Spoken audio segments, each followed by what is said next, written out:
House Bill 728 by Representative Stewart. You're recognized, sir. Thank you, Mr. Chairman and members of the committee, and you've all got notebooks in front of you with exhibits. I realize it's been a long committee meeting, and I'll tell you on the front end, I don't plan to take you through every exhibit, but I wanted you to have these materials in front of you. Obviously, this bill is a momentous bill, and it's a bill that just simply tries to eliminate the for-profit virtual school run by K-12 Inc. in this state. I want to make one thing clear.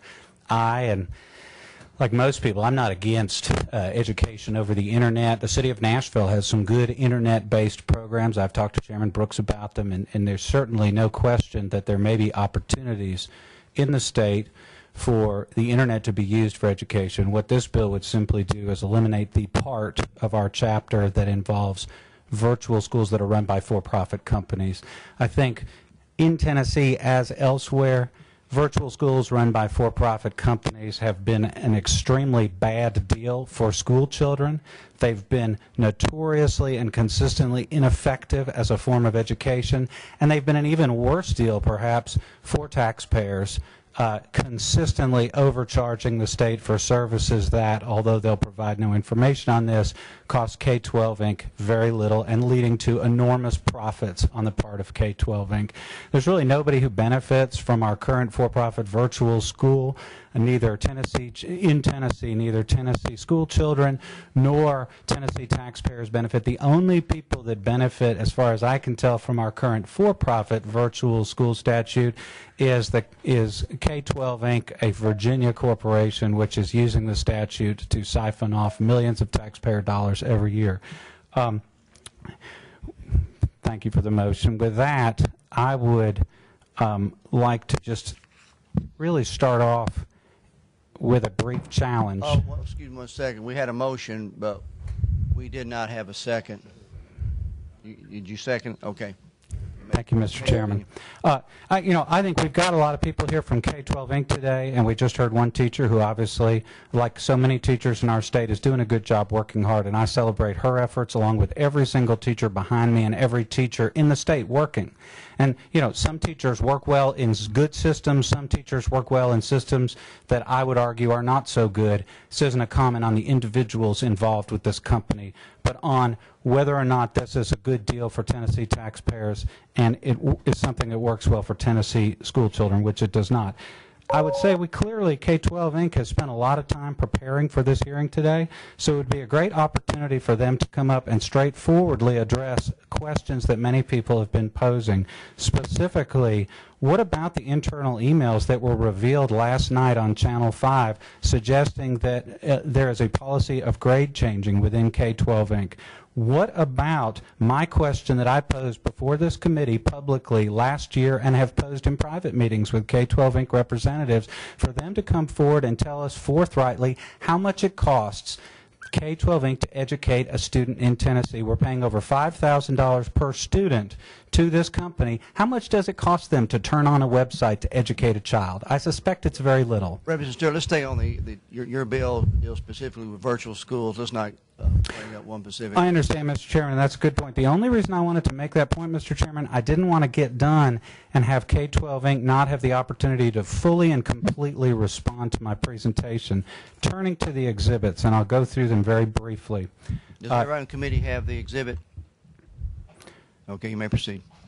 What I've provided is the fiscal note that shows at least one estimate of the significant multi-million-dollar cost of continuing for-profit virtual education. I've also got the existing law, and I just wanted to make the point that some people have been concerned that this bill, which would ban for-profit internet schools, would somehow affect these programs run at the LEA level, and it does not. The virtual school provisions in our education code are in two separate parts, and this only affects the part that is directed at for-profit schools. It doesn't affect the part, and I've included the critical provision, which allows LEAs to provide virtual education, and I think we should allow our education experts to continue to experiment. I've provided newspaper accounts, no need to go into them further, we've all read them, whereby Commissioner Huffman, among others, pointed out that the current for-profit virtual school up in Union County has performed extremely poorly, has provided what he calls results that are clearly unacceptable. On Section 5 or tab 5 of your materials, and this is one I'd urge you to turn to now because it's really important to note.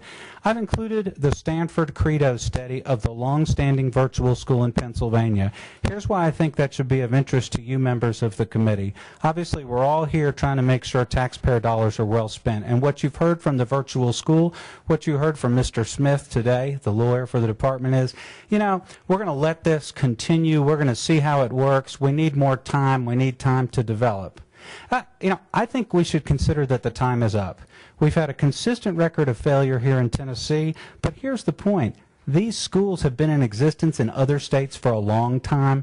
They have been carefully studied. I've provided one study from Pennsylvania, and in Pennsylvania, all of the for-profit cyber schools are failing. Every single one of them performs significantly worse than bricks and mortar schools. So it's not like the failure of the virtual school in Tennessee is some sort of unique situation. These schools have consistently failed throughout the United States. The one in Pennsylvania, reviewed by Stanford, is one of the most long-standing virtual schools in the United States, yet here it is, the Agora Cyber School, studied by Stanford, again failing. Turning to, and I'll turn finally to internal emails at the end of my discussion because I think they further justify eliminating this educational option.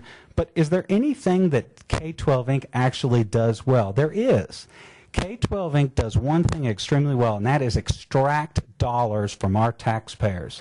We pay over $5,000 a student to this company, a company which hires no football coaches, maintains no ball fields, hires no teachers for bricks and mortar classrooms, has historically had a 50-to-1 teacher-to-student ratio.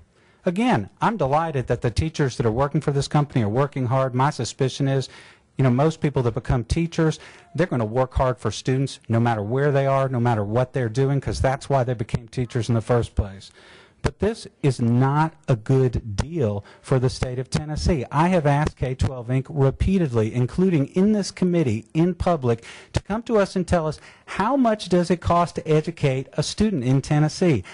I suggest to you it is probably less than the average homeschooling package, which, as many of you know, costs between $1,000 and $2,000. Why are we paying $5,300 for a product that is so inexpensive elsewhere? Why are we paying $5,300 a student for something the state of North Carolina won't pay more than $4,000 for?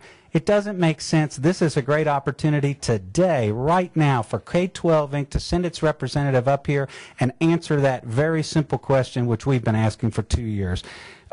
You might ask, well, if they're charging us all this money and they're not showing success, where's the money going? Well, one place it's going is the CEO's salary. The CEO made $3.9 million last year. How many other people do you all know that have devoted their lives to education that made over $1 million last year? 3.9 million, but guess what? He made $5 million the year before. Mr. Chairman, I thank you for your indulgence. I want to turn to two more items, and I do think these deserve the committee's close attention. First, in tab 7 are some internal emails from K-12 Inc. These were recently submitted to a court in Virginia where K-12 is being accused of securities fraud. You're, I know, going to want to review these, but let me make Representative Stewart, we're talking about the bill of virtual schools. I think you're more going to one angle. Let's we have a motion and a second on this bill. Let me just stop you right there for a second. Does anyone in the committee have questions to kind of focus on the intent of this bill that you would like to ask Representative DeBerry? I've heard the very impressive presentation. My question is, what does the bill do? Does the bill deal with this one particular company that you assert has not performed, or does the bill center on ending the legislation that we passed that creates virtual schools? The answer is it does the former, and let me explain, Chairman. Right now, the vast majority of students that are participating in for-profit virtual schools, if it's not every one, someone can stand up and correct me, are participating in virtual schools through the single school run by K-12 Inc. in Union County, and this bill would sunset that school at the end of this year. This bill would eliminate the opportunity for other for-profit virtual school providers like K-12 to provide virtual schooling in Tennessee. At the same time, it would not affect the ability of LEAs, the City of Memphis, City of Nashville, or whatever, to provide virtual schooling options. It's not a bill that ends virtual education. It just says these for-profit companies cannot participate. You recognize, sir? Make me understand here again, and I hear what you're saying. But my understanding is that you want to repeal the entire act. There are two parts to the act, and I've actually included it in the tabs that you have. I believe if you look at tab 2, and I haven't included the entire bill because obviously in committee our time is limited, but in tab 2 you'll see that Part 1, Section 4916-103, which addresses use of funds, Chairman, says LEAs are authorized to use the basic education program funds in the implementation and operation of virtual education programs.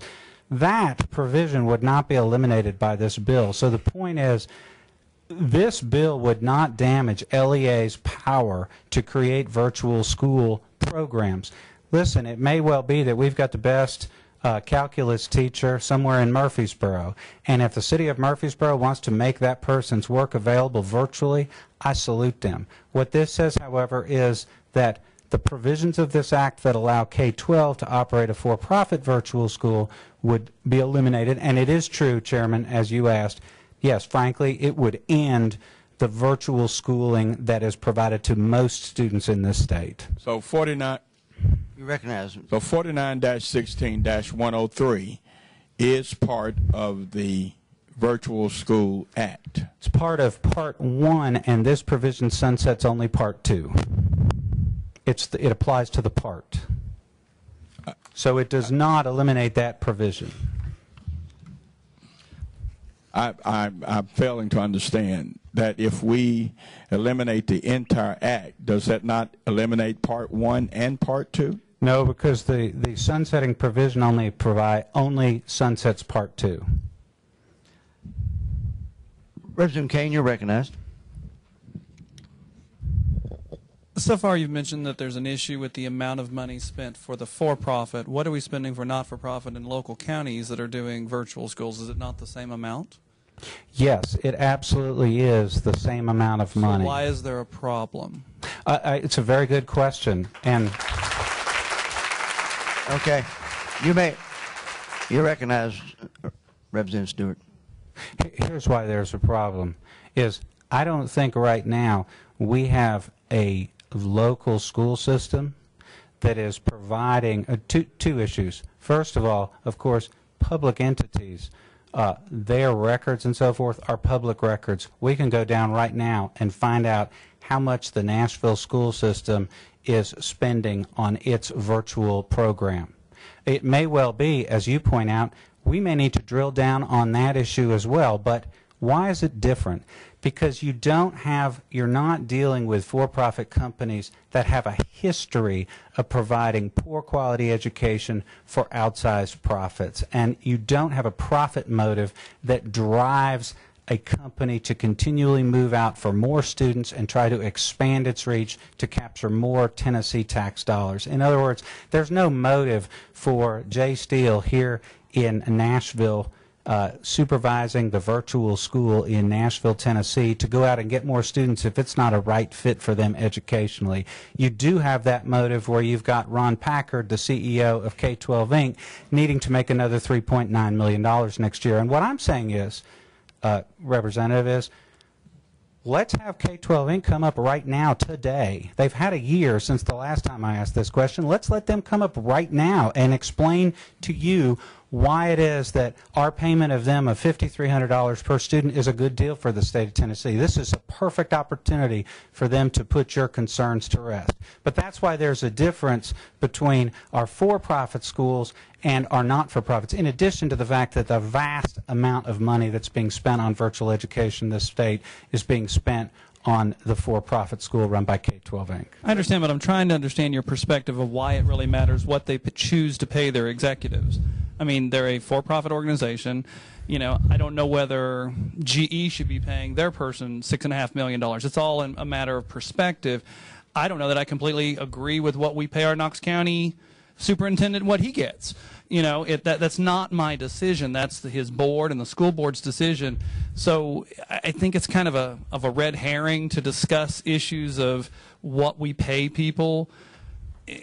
As far as I'm concerned, I'm not seeing the relevance in what you're saying, other than it gives the impression that somehow they're just chasing profit. And Representative, I would completely agree with you in this sense.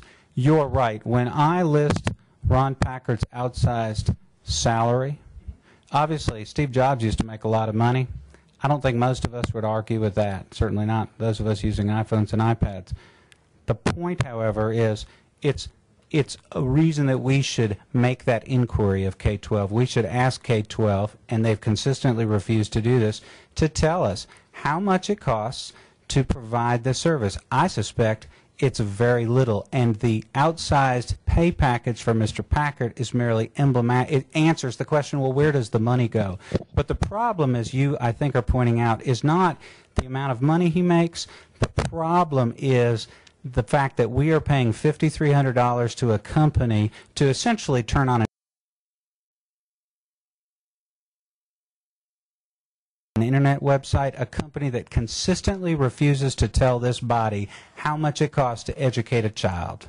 I think that's an oversimplified answer that you just gave on the 5,300. And if that's the case, then we need to be looking at the local counties that are providing the same basic turn on a switch and ask them why they're charging us $5,300 when you just pointed out it doesn't. So we're being taken by both profits and for-profit organizations as far as I can tell at this point. And I will tell you, I would agree with you. If the question is, would I also be willing to co-sponsor a bill with anyone on this committee to require a study committee or what have you to investigate not-for-profit virtual schools run by the LEAs to make sure they're a good deal, I'm all for it as well. But the point is, right now, what we need to do is ban this virtual school that has been such a disaster for Tennessee school children and such a bad deal for Tennessee taxpayers and also taxpayers throughout the United States.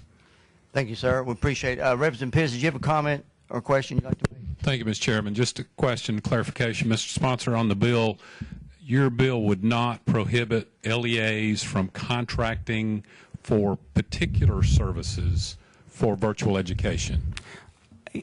No, it would with not. A for-profit company? Or no, I mean, right now, obviously it's something to look at, and I share your concern, but the fact is I think it's best to work with the statutes we've got. I read the law that I included in the packet to give pretty broad authority to LEAs, and the way I read that is if I've got a problem with it, I can go down and talk to Dr. Register, or I can do what I have to do. It may be a problem, as the representative pointed out, with these not-for-profit virtual schools. It's just not a problem I'm here to solve today. Thank you. Thank you, Mr. Chairman. Thank you, sir. Representative Stewart, one thing that concerns me with your legislation here is legally abridging current state contracts that we already have in place. And plus, we just passed out into full committee Chairman Brooks' bill, which puts into place a system of accountability for virtual schools. And so with those two issues in mind, I'm not real sure that this is, in my opinion, the best way to go. Can you address the current state contracts, the legalities that we have as a state? Yes, Mr. Chairman. I think the legal answer, and I'm looking at Ms. James, she may agree with me, is that any time you're contracting with the state, the fact of the matter is a contract like K-12 Inc.'s contract is subject to the recognition that this body meets and can restructure the law each successive legislative session. Thus, for example, I once had a lawsuit, I won't bore the committee, about the Lewisburg golf course. And Lewisburg had entered into a deal with a bunch of New York bankers, and then the next council was elected and they decided they didn't want to pay for the golf course. The bankers came down to make Lewisburg pay, and the court held, nope, you all knew you were cutting a deal with one council. If the second council comes along, gets elected, doesn't want to pay for the golf course, that's their business, and that was the result. I don't think K-12 Inc. has any contractual expectation, or any other for-profit virtual school, year after year, to have any particular amount of money provided by the state of Tennessee. They understand the game they're playing, and I don't mean to characterize it as a game. The contracts that they're entering into are subject to the state of Tennessee's power to change the policy. I would ask one favor or request of the committee. Many of you may be aware there was a news story last night about K-12 Inc. teachers being asked to change grades. I think the expert here on that story is Representative Johnson. I've provided the emails in your packets at tab 6. I would like to ask that Representative Johnson be allowed to speak on that issue just for a moment and to answer any questions the committee may have. Mr. Chairman, point of order. Chairman Brooks, you may. I respect greatly Representative Johnson, but we're talking about a particular bill. Give me the germane aspect in regard to summarizing what a channel had on television in reference to your bill. And thank you, Mr. Chairman. I'll answer the question. I'm not asking, I don't think Representative Johnson should come and summarize any television story. Rather, I think she has the most close information about these emails and about what they represent. And I do think it's important, Mr. Chairman, because, again, the whole question here is, are we paying all this money to something that doesn't work? K-12 Inc., as I've said, has a great track record of academic failure throughout the United States. It's documented. And I think what we see here is evidence that they are trying to game the system by having teachers change grades. I believe these emails came from people within K-12 Inc.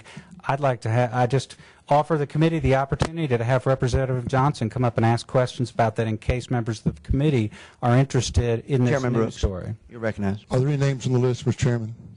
No more. Call the question. Okay, we have the question called for at this time. So at this time, the question has been called for. All discussion has ceased, and we're ready to take a vote on House Bill 728. All those in favor of House Bill 728 moving forward to full committee, say aye. All those opposed, say no. No. The noes have it. Bill fails in committee.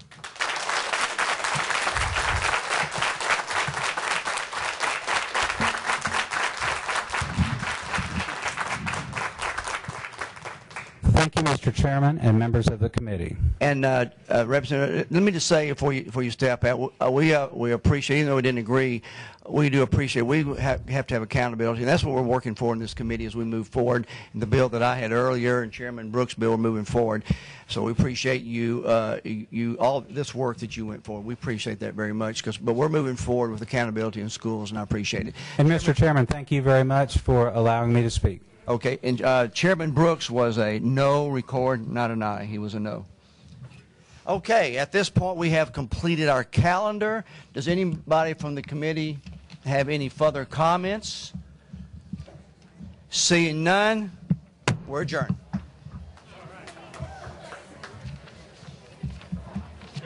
Yes, sir.